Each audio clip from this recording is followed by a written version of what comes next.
What's going on, YouTube? Welcome back to another throwback video, man. Like I say in every video, just giving you guys these throwback videos of what I've bought and sold in the past until the state inspects my office space. They're taking all day.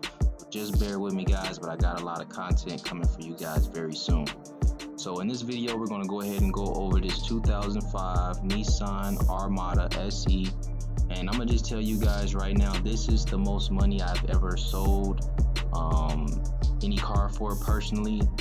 Me personally, I sold this bad boy for $6,000, and I purchased it for $44, so that's $4,444 exactly. It had 137,000 miles on it. I didn't do nothing to this truck but just clean it up, man, and I made $6,000. Like I said, that's the most money I ever sold a vehicle for, this Nissan Armada.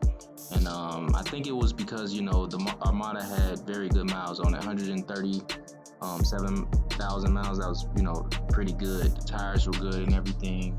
I did end up having to put the spare on it though, because it did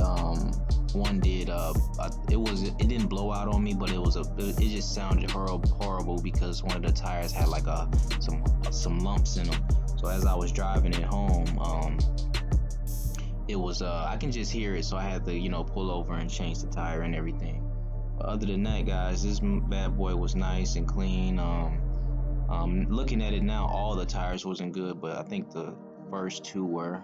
But the truck still had low miles, so that's why I was able to get that money for it.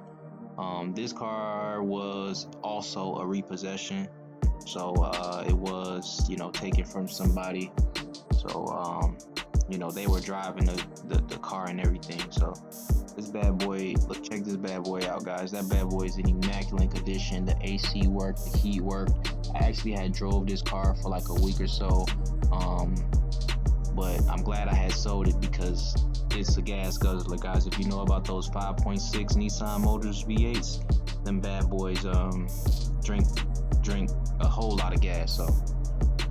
So like I said, guys, made good profit off this one. Sold it for $6,000. Make sure you like, comment, and subscribe, guys. Got a lot of more content coming soon. Hit that notification bell, guys. Stay updated. I'll catch you guys on the next video, man. And as you can see, I buy some pretty good cars, man. This bad boy was very clean. So I'll catch you on the next one, guys. Thanks for watching my video, man. I really appreciate it. Trying to get to 1,000 subscribers, so if you can help me out, I would really appreciate it, guys. And as you can see, it was a couple of lights on, but it still didn't affect the way the car drives. It wasn't a check engine light or anything. It was just a EDC light and stuff. So I'll catch you on the next one, guys. Appreciate you watching. Peace.